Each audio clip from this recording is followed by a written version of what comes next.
الحمد للہ رب العالمین نحمد و نصلی علی رسولہ الکریم الصلاۃ والسلام علیک یا رسول اللہ وعلی آلک واصحابک یا نور اللہ صلی اللہ تعالی علیہ وسلم۔ اس وقت سرزمین مدینۃ الاولیاء خلد آباد شریف میں ہم حضرت اسد الاولیاء والعارفین شیخ الاسلام والمسلمین حضرت خواجہ شیخ برہان الدین غریب اولیاء رحمۃ اللہ تعالی علیہ 21ویں خواجہ کے جو خاص 4 بڑے کبائر خلفاء میں سے ایک خلیفہ کے مزار مقدس پر حاضر ہیں۔ آپ کا نام اس میں گرامی حضرت سیدنا نصیر الدین پون پیک رحمۃ اللہ تعالی علیہ ہیں۔ لقب آپ کا پون پیک ہے اور نسبی اعتبار سے آپ آل رسول ہیں۔ حضرت بابا برہان الدین غریب کے جو 4 خلیفہ ہیں، صاحب غرائب نے لکھا ہے کہ آپ مقبول، صاحب دل عریض اور دریائے عشق سوختہ آتش محبت تھے۔ آپ کو نہایت غلبہ شوق اور کمال انس رہتا تھا۔ آپ پر کبھی نفس کا قابو نہیں چلا، اکثر طریق محو پر بسر کیا۔ ایک عالم آپ کے فیض سے سیراب ہیں، کرامات سے معمور اور انوار باطن سے منور ہیں۔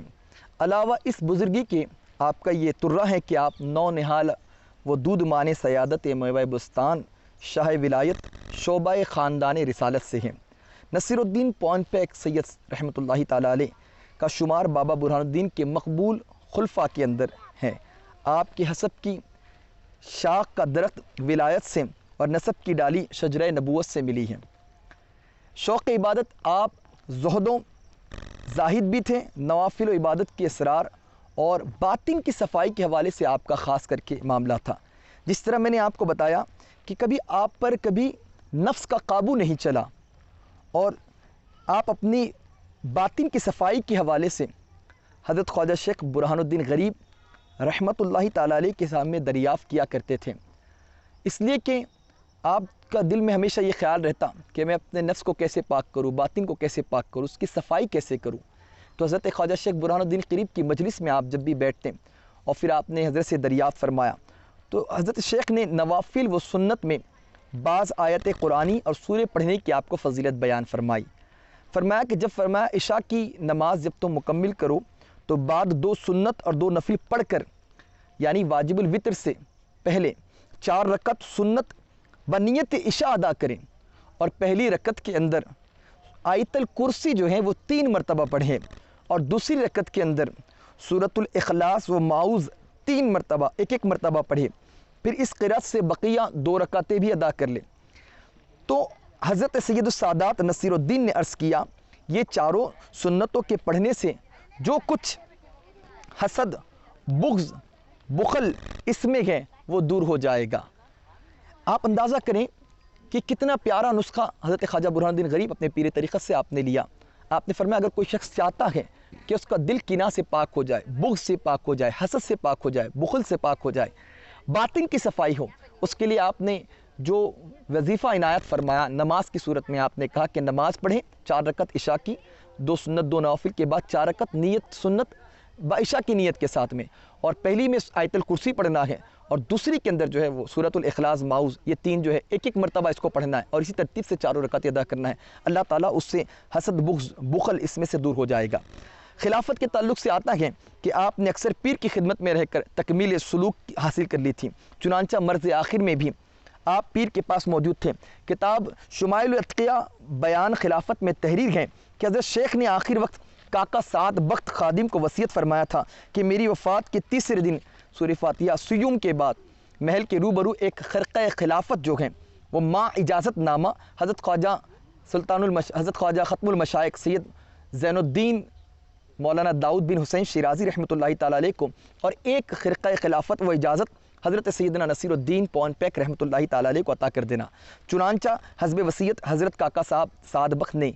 جو ہے وہ تیسرے دن سب کے سامنے دونوں بزرگ اور بزرگان سیادت و نشان کو خرقہ خلافت و اجازت نامے عطا کیے۔ تمام عمرہ و ملک و خانان نے ان کو پڑھ کر دیکھا اور ان ہر 2 بزرگوں کی خلافت و فضیلت کا اصرار کر کے دست بوس ہوئے اور مبارکباد دی۔ عزیزان گرامی، حضرت سیدنا نصیر الدین پون پیک یہ آپ کا روزہ حضرت سیدنا شاہ راجو قتال حسینی الحسنی الحسینی جن کا نام سید یوسف الحسینی ہے، آپ کے روضہ مقدس جو ہیں ان کے مسجد جو ہے سید راج خطال حسینی کے شمال مغرب کی طرف آپ کا مزار مقدس بنا ہوا ہے۔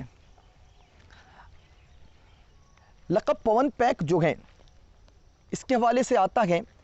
کہ یہ مشہور روایت ہے کہ آپ اکثر ریاضت میں عبادات کے اندر اور ریاضت کے سبب آپ کے اوپر روحانیت غالب تھی اور آپ کا جسم مبارک جسمانیت لطیف ہو کر آپ کو مقام سیر تیر حاصل تھا اور ہوا کی طرح تیز چلتے تھے۔ جسم بھی اتنا لطیف ہو چکا تھا کہ جب آپ چلتے تو آپ کے چلنے کا انداز ہوا کی طرح تیز ہوتا تھا، اس لیے پون پیک کر کے آپ کا قاصد جو ہے وہ مشہور ہوا کہ آپ کو اس لقب سے جانا گیا۔ اور بھی جو ہم نے بزرگوں سے سنا ہے آپ کی کرامات کہ آپ ہوا پر بھی آپ کو اللہ نے جو ہے وہ قدرت اور طاقت عطا کی تھی کہ آپ ہواؤں میں بھی سحر کرتے تھے اور اس طریقے سے آپ کو پون پیک کا جو ہے وہ لقب لگا ہوا ہے۔ آپ کی سن وفات کو پوری طرح جو ہے تاریخی کتابوں میں مکمل طور سے تو کہیں سے نہیں ملا ہے، مگر بقیت الغرائب جو ہے سے واضح ہوتا ہے کہ آپ 761 ہجری جو ہے 761 ہجری کے قبل انتقال آپ فرما چکے، آپ کا وصال ہوا ہے۔ عزیزان گرامی، ہم دعا کرتے اللہ تعالیٰ ان بزرگوں کے ہمیں فیض و برکات سے مالا مال فرمائے اور حضرت خواجہ نصیر الدین پون پیک رحمۃ اللہ تعالیٰ علیہ جس کا نسبی سلسلہ بھی حضور سے جا کر ملتا ہے اور ولایت کا سلسلہ بھی جا کر حضوری کی طرف ملتا ہے، اللہ ان کے فیض و برکات سے ہم سب کو مالا مال فرمائے۔ وما علینا الا البلاغ۔ السلام علیکم ورحمۃ اللہ وبرکاتہ۔